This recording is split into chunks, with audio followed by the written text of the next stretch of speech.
A espectrometria de massas é uma técnica analítica poderosa que é utilizada para identificar compostos desconhecidos, quantificar materiais conhecidos e elucidar as propriedades químicas e estruturais das moléculas.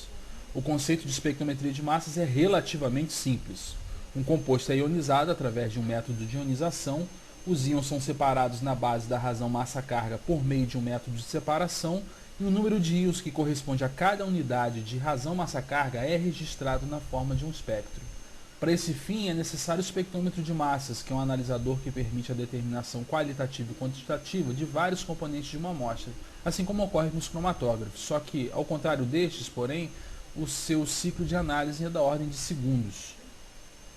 Em uma grande quantidade de amostras, como as moléculas biológicas, a massa molecular pode ser medida com uma precisão de 0,01% do peso total da amostra, ou seja, em 40 kDa isso significa um erro de 4 daltons. Essa precisão parece ser suficiente para que se possam detectar as menores variações na massa molecular, incluindo a substituição dos aminoácidos em peptídeos e observar as modificações pós-traducionais.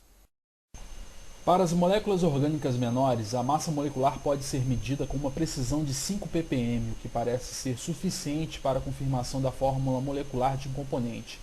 E essa é uma exigência padrão para a publicação em revistas científicas dessa área. Certos espectrômetros de massas, como esse que você está vendo ao meu lado, trabalham de forma cooperativa, em sequência, e o termo utilizado para isso seria in tandem.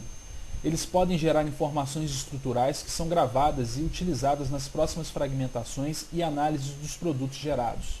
Esse procedimento é amplamente utilizado na elucidação estrutural de componentes orgânicos ou na sequência de peptídeos ou oligonucleotídeos.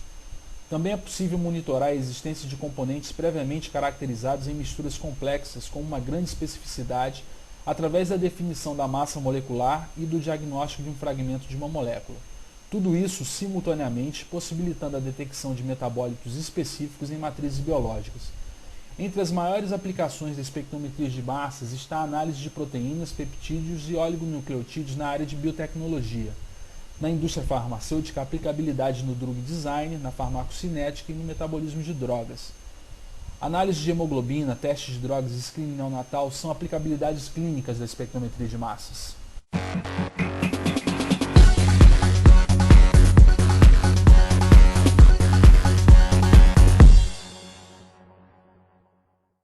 Vimos que a espectrometria de massas tem uma ampla aplicabilidade em diversas áreas do conhecimento. Agora vamos nos concentrar no aparelho responsável por todos esses tipos de análises, ou seja, o espectrômetro de massas. Esse aparelho pode ser comparado a uma balança atômica de altíssima precisão. Inclusive, alguns espectrômetros de massas podem detectar as variações isotópicas apresentadas por uma molécula. Porém, um espectrômetro de massas é muito mais que isso, e por esse motivo, manipular e manter em funcionamento essas máquinas requer um investimento substancial em matéria de recursos humanos e financeiros. Vamos começar com a configuração básica desses aparelhos. Um espectrômetro de massas pode ser dividido em 3 partes fundamentais que são denominadas fonte de ionização ou ionizador, o analisador e o detector. Todo esse conjunto formado pelo ionizador, analisador e detector está mantido sob alto vácuo para que os íons gerados possam viajar através do equipamento sem que haja interferência do meio. Para isso, o conjunto é submetido a baixa pressão com a ajuda de bombas de pré-vácuo como essa que funciona do lado externo do espectrômetro de massas e por potentes bombas de alto vácuo que estão localizadas no interior do aparelho, como as chamadas bombas turbomoleculares.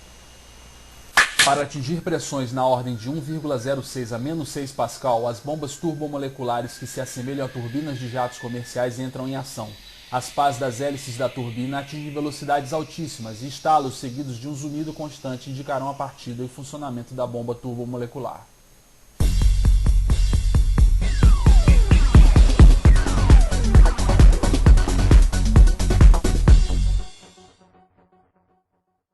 Então, como uma amostra é analisada no espectrômetro de massas? A amostra sob investigação é introduzida na primeira parte do instrumento. Uma vez no compartimento de ionização, a amostra é ionizada porque é mais fácil manipular íons do que moléculas sem carga. Esses íons são extraídos para o interior do analisador, onde esses serão separados por sua razão massa-carga. Os íons separados serão detectados e o sinal enviado para um sistema de dados, onde serão armazenados a razão massa-carga e sua abundância relativa na forma de um espectro MZ.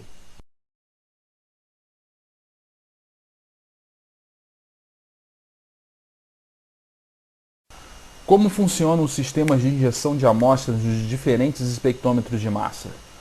A metodologia de introdução da amostra no ionizador frequentemente dependerá do método de ionização que está sendo usado, bem como da complexidade da amostra. A amostra poderá ser inserida diretamente no ionizador ou sofrer algum tipo de cromatografia ou eletroforese antes de seguir até a fonte ionizadora para uma análise dos componentes que entram no espectrômetro de massas de forma sequencial.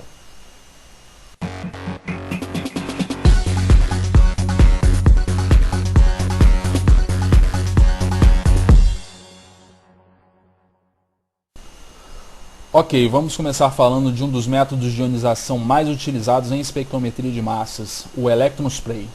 Esse método é um dos métodos de ionização por pressão atmosférica mais apropriados para análise de moléculas polares na faixa de 100 daltons até um pouco mais de 1000 kilodaltons de massa molecular. Este aqui é um eletrodo utilizado na fonte de electron spray do nosso espectrômetro de massas. O eletrodo da fonte de eletrospray contém um capilar estreito de aço inoxidável com diâmetro de alguns micrômetros. Na ponta desse capilar, que está situada dentro do ionizador do espectrômetro de massas, é aplicada uma voltagem em torno de 3 ou 4 kV e, como consequência de um forte campo elétrico criado, a amostra que foi dissolvida em um solvente polar volátil emerge desse ponto, dispersa em um aerosol de gotículas altamente carregadas.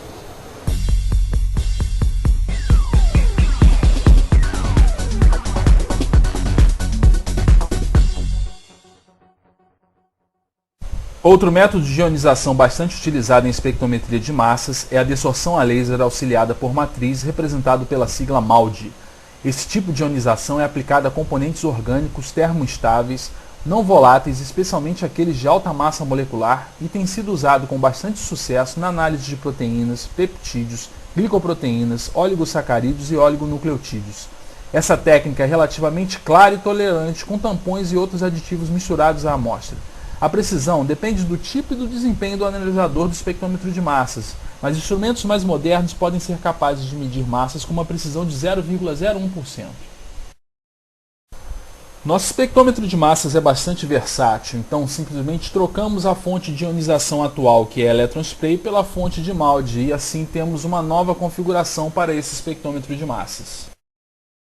O MALDI é baseado no bombardeamento de moléculas da amostra com a ajuda de um feixe de laser para provocar a ionização. A amostra é pré-dissolvida em uma matriz de absorção, componente indispensável para a obtenção de resultados consistentes e confiáveis. A matriz com uma baixa concentração de amostra trabalha melhor. A energia do laser é transformada em energia de excitação para a amostra e os íons gerados vão para a superfície da matriz, onde essa absorve o excesso de energia, que de outra forma causaria a decomposição da amostra. Espectrômetros do tipo MALDI usam laser de pulso com nitrogênio no comprimento de onda de 337 nanômetros.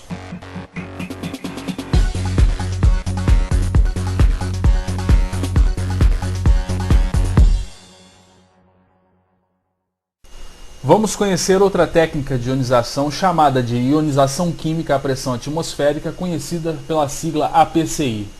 Essa técnica de ionização geralmente produz íons moleculares protonados ou desprotonados por meio de um mecanismo de transferência de prótons, produzindo assim íons positivos, ou retirada de prótons, produzindo assim íons negativos. Apenas leves modificações na fonte de electron spray são necessárias para experimentos de ionização química. Em ionização química, a fonte ou ionizador está inserida em uma célula com abertura para o feixe de elétrons, gás e amostra. Assim, a energia do próton transferido é controlada pela utilização de diferentes tipos de gases.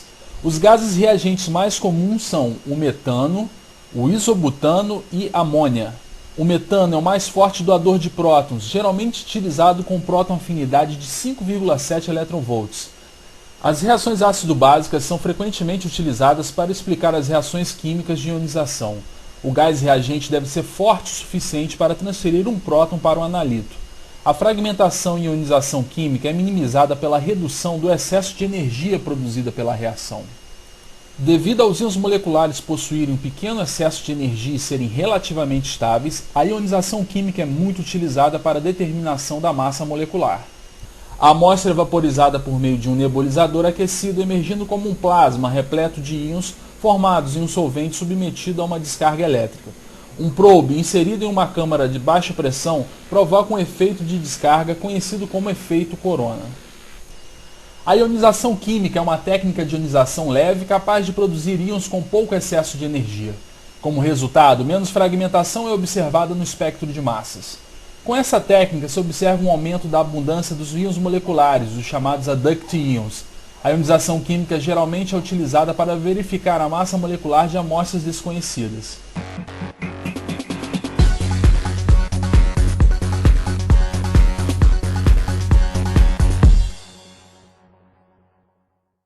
Vamos abordar mais um método de ionização chamado de ionização elétrica. Esse método de ionização é bastante utilizado em espectrometria de massas. A ionização elétrica trabalha bem com muitas moléculas na fase gasosa, mas contém limitações. Embora o espectro de massa torne-se bastante reprodutível e seja largamente utilizado em bancos de dados de bibliotecas de espectros, a ionização elétrica causa bastante fragmentação, o que faz com que os íons moleculares de muitos componentes não sejam observados. Mesmo assim, a ionização elétrica, antes chamada de impacto elétrico, é bastante utilizada para dar informações estrutural durante a interpretação de espectros desconhecidos. Os elétrons usados para ionização são produzidos pela passagem da corrente elétrica por um filamento. A intensidade da corrente elétrica controla o número de elétrons emitidos por esse filamento. Um campo elétrico acelera os elétrons transversalmente no ionizador para produzir um feixe de elétrons de alta energia. Quando uma molécula do analito passa através do feixe de elétrons, essa é bombardeada perdendo valência, produzindo íon. A ionização não ocorre pela captura de elétrons, o que interfere fortemente na estrutura molecular. Ao invés disso, a ionização elétrica produz íons positivos pelo bombardeamento da valência da molécula do analito. Como o elétron passa muito perto da molécula, a carga negativa repele e distorce a nuvem de elétrons ao redor da molécula. Então, se energia suficiente é transferida durante o processo, um elétron é ejetado e é formado um radical catiônico. Essa distorção transfere a energia cinética do elétron, que se move mais rápido para a nuvem eletrônica das moléculas do analito.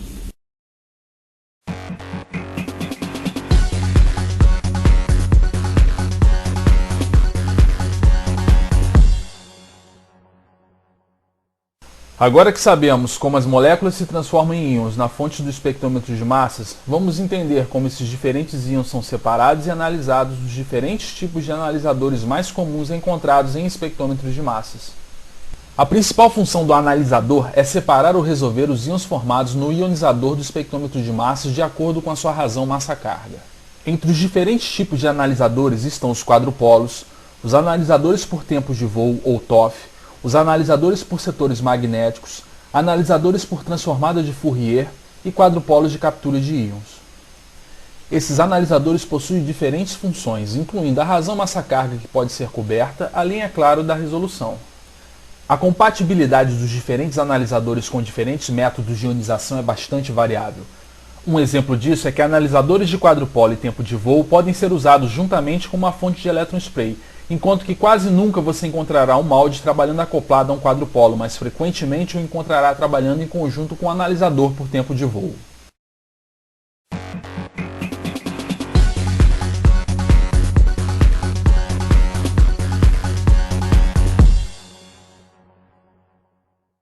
O quadrupolo é o tipo de analisador mais comum encontrado em espectrômetros de massa. Possui tamanho compacto, taxa de varredura rápida, alta eficiência de transmissão e pouca necessidade de um grande vácuo, sendo ideal para instrumentos mais compactos e baratos. Muitos quadrupolos são limitados pela baixa resolução, tendo o alcance ou mass range de 1000 Daltons de relação massa-carga. Muitos instrumentos de bancada têm alcance de resolução de 500 Daltons de relação massa-carga, mas existem instrumentos de mercado com alcance de mais de 4000 Daltons de relação massa-carga. No espectrômetro de massas, um campo elétrico acelera os íons para fora do ionizador em direção ao analisador de quadrupolo. O analisador consiste em 4 hastes ou eletrodos dispostos em forma de cruz. Quando os íons cruzam o quadrupolo, esses são filtrados de acordo com seu valor de relação massa-carga e apenas um desses valores de relação massa-carga relativo ao íon de interesse pode atingir o detector. Esses valores de relação massa-carga transmitidos pelo quadrupolo são determinados pela radiofrequência RF e voltagem e corrente diretas aplicadas aos eletrodos. Essas voltagens produzem oscilações de campo elétrico que funcionam como uma banda de passagem que filtra e transmite um valor da relação massa-carga selecionada.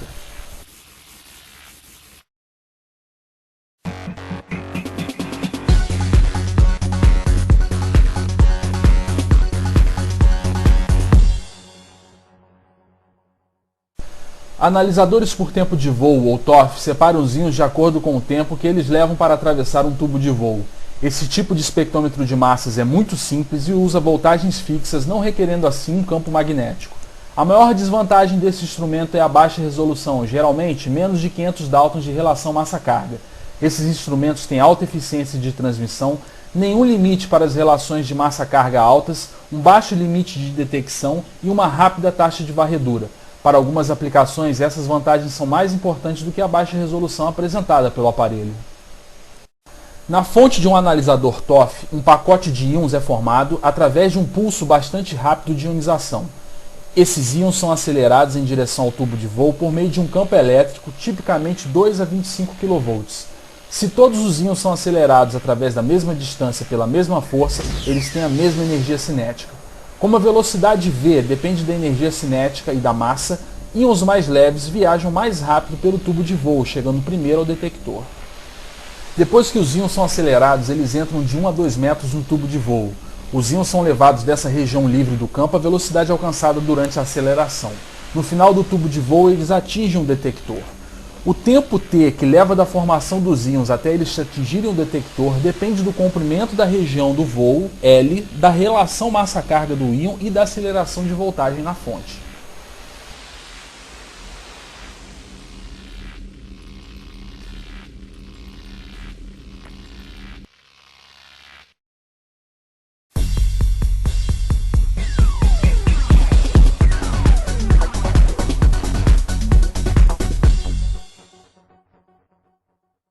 O analisador de quadrupolo com armadilha de armazenagem de íons é um analisador de massas com capacidades especiais recentemente desenvolvido. Muitos instrumentos comerciais estão disponíveis e o analisador vem se tornando mais popular. Os armadilhas de íons são bastante sensíveis, relativamente baratos e varrem rápido o suficiente para experimentos de CGMS. A sensibilidade do Ion Trap resulta da captura e análise de todos os íons produzidos na fonte. O Ion Trap consiste de um eletrodo em forma de anel e 2 eletrodos do tipo handicap. A combinação de voltagens RF e DC é aplicada aos eletrodos para criar um campo elétrico quadrupolo similar ao campo elétrico dos analisadores de massas por quadrupolos. O campo elétrico criado na armadilha captura os íons em uma energia potencial bem no meio do analisador. O espectro de massas é adquirido pela varredura dos campos de RF e DC que desestabilizam os íons carregados de menor massa. Esses íons desestabilizados são injetados direto para um buraco em um dos eletrodos handicap e atingem o detector.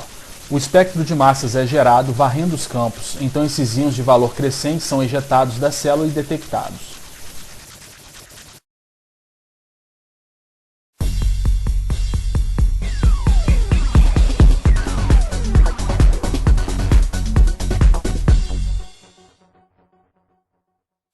O detector monitora os íons, os amplifica e o sinal é transmitido ao sistema de dados onde é gravado na forma de um espectro de massa. Os valores da razão massa-carga são plotados contra sua intensidade, mostrando o número de componentes da amostra, a massa molecular de cada componente, além de sua abundância relativa nos diversos componentes da amostra.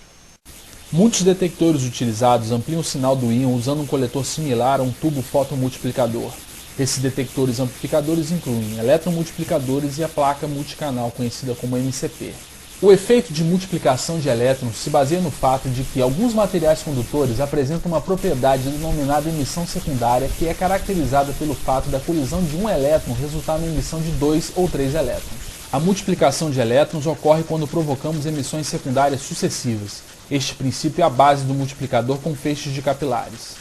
Em nosso espectrômetro de massas, os elétrons secundários gerados em todos os capilares são coletados pelo MCP. Para cada íon incidente no eletromultiplicador, o MCP recebe o equivalente a 10 elevado a 10 elétrons.